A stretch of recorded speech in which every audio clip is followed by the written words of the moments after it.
Yes. I'll be right there. Be right there. Hey guys, it's me, Sombrero man. I'm really sorry for this hasty video, but I'm in a high pressure situation. I'm speaking to President Xi, Kim Jong-un, Vladimir Putin, Joe Biden. I'm all on the Zoom call, and we're on the brink of nuclear extinction.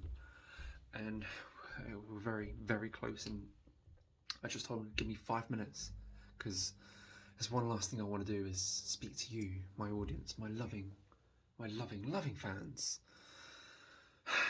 So I just wanted to start this one with a bit of a story, a bit of a meaningful story. So there was this man who loved his tractors. Oh, we did love them. He had posters of tractors, DVDs of tractors. He owned tractors. This man loved his tractors. But there was one thing, only one thing he loved more than his tractors, and that was his lovely wife. And his wife was walking out in the fields one day when suddenly she got crushed by a tractor. And there she was, on the floor, bleeding out. The man comes running, but it's too late. She died. She died by a tractor. And this man said, enough is enough. I'm getting rid of tractors. It took his lovely, beautiful wife away. So he ripped up his posters, threw out the DVDs, sold the tractors. And one day he finally got over the death of his wife, and he went on a date with another lovely woman into a restaurant. And there they were, sitting at the table, eating their dinner, having a good time, when suddenly smoke comes spewing out the kitchen. It fills the room suddenly with smoke. Everyone's panicking, struggling to breathe. And the man says, don't worry, I've got this. So he goes, sucks all the smoke in, runs out the restaurant, opens the door and goes, blows out all the smoke. It's all gone. It's all gone. He goes back into the restaurant, sits down, and the lady goes, how on earth did you just do that? And he goes, well, I'm an X-Tractor fan. What? Hang on, what? Oh, sorry about that, guys. Joe Biden just fell asleep, and they almost pressed the button. But I just told him, give me 2 more minutes. Anyway, where was I? Yes. Don't you know the world is built with blood, genocide, exploitation? What is society? What are we striving for? Who says one culture is better than the other? Who are we to play gods?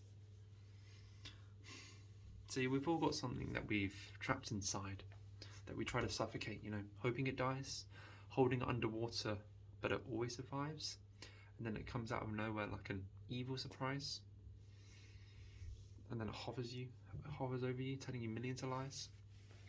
You gotta let it go. Write it on a piece of paper, burn it. Holding on to hate is like drinking poison and hoping the other person dies.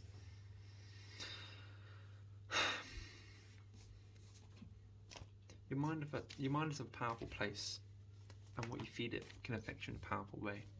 Just think about it for a second. If you wake up every day, look in the mirror and tell yourself you'll never be great. You'll never be great. Not because you're not, but the hate will find a way to cut up your faith. See, we're not defined by how hard we fall. So dust yourself off and stand tall, because you can make it, for that I'm sure. So spread your wings, and you will soar. I was in the dark, but now the light is on.